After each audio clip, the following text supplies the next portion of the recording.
We're going out to Michael now. And Michael, what's on your heart tonight? Well, I know that we're saved by Jesus, but it says that people that cast out demons, go to church, and all that, don't get to go through the narrow gate, and if you don't do the will of the Father.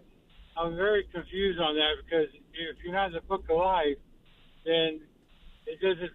I understand Sure. you can be saved by Jesus, but you can't be in the Book of Life. I need some help on that. Yeah.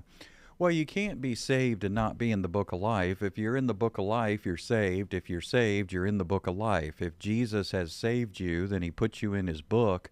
If he's put you in his book, then he's saved you. So those are one and the same. Don't be confused about those.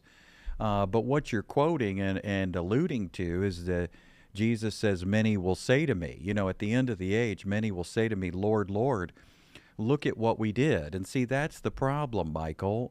They're saying, look at what we did. That's not the gospel. The gospel is not, Lord, look at what I did. The gospel is, Lord, look at what you did. That's the gospel. And so Jesus is talking about people who missed the gospel, people who never understood it. They never received the benefit of the gospel because they're at the end of the age, at this final judgment. They're bragging on themselves. Oh Lord, look at me! I did a church service. Oh Lord, look at me! I said some stuff on stage and tried to cast out demons. Oh Lord, look at me! I did a healing service for you. Well, you know what? There's fake healing and genuine healing. There's fake gifts and authentic gifts, and God knows the difference.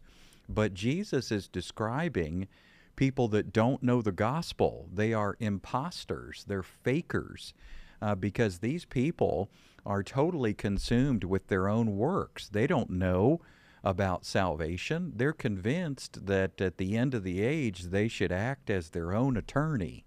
They should act as their own defense attorney and stand up and say, Lord, look at all the stuff I did. Exhibit A, Exhibit B, Exhibit C, look at the stuff I did. Therefore, you should let me in your kingdom. And God's response is, depart from me. I never knew you. Now, Michael, I want you to notice that word never, because he says, I never knew you. So what does that tell you? That's not a believer. A believer is known by the Lord, and a believer knows the Lord. But this person was never known by God. Do you see that?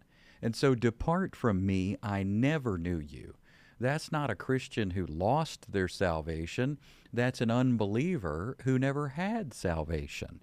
They were so self-focused and so performance-oriented that they wanted to be their own attorney at the final judgment and present a bunch of evidence, a bunch of works.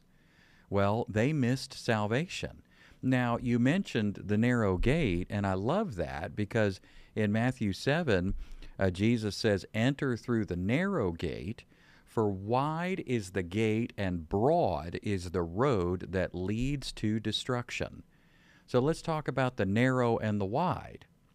Well, the narrow gate is a gate of grace, and that's why people miss it. In fact, didn't I just describe, and didn't Jesus just describe in the passage I was quoting, some people who missed it? How did they miss it? Well, they missed it by works. They missed it by being their own attorney. They missed it by bragging on their religious performance. They missed it by thinking they could earn it, achieve it, sustain it, maintain it through what they do. And so that's the wide gate. The wide gate is the one where everybody's trying to improve themselves. You can even hear it out of Washington sometimes. You can hear it in the religions of the world sometimes. Do more, be more, try harder, love more, change your vocabulary, educate yourself, use better words, give more money, do more, be more, and then you will improve yourself and you'll please God. And see, that's religiosity. And if we're doing that to get right with God, then that's the broad gate, the wide gate that leads to destruction. Why? Because you can never do enough. You would never arrive. And so the narrow gate is a gate of grace, and that's why people miss it. In other words, it's so easy, but we make it hard. Let me give you an example. Watch how the hair on your neck stands up, some of you, when I say that Christianity and being saved is easy believism. I, I'm uh, I'm here tonight on the Grace Message promoting easy believism. Did you know that? That's the gospel. The gospel is easy believism. And for those of you who just kind of winced when I said that, it kind of proves the point, doesn't it? That we're so used to the wide gate. We're so used to believing that it's hard, not easy. How often do you hear the word easy in church? Easy has almost become a dirty word in church. Easy has become a dangerous word in church. But guess what? Jesus Christ taught that salvation is easy believism. He literally said that connection with Him, He said, my yoke is easy and my burden is light, and you will find rest for your soul. So who's He talking to? He's talking to those Jews who surround Him. He's describing connection, that yoke, that connection to Him. He's describing salvation, and He says it's easy and it's light. Now that's why people miss it. They miss it because they try to make it hard when it's easy. Now, I said more, though. I said that salvation is easy believism. Well, let's continue, because Jesus doesn't just say it's easy and light. He says, whoever believes in me will not perish, but have everlasting life. That's called righteousness by faith, or righteousness by believing. So let me get this straight, Jesus. It's easy and it's believing. It sounds like easy believism, doesn't it? Well, it is. And that's why people miss it. They actually criticize easy believism.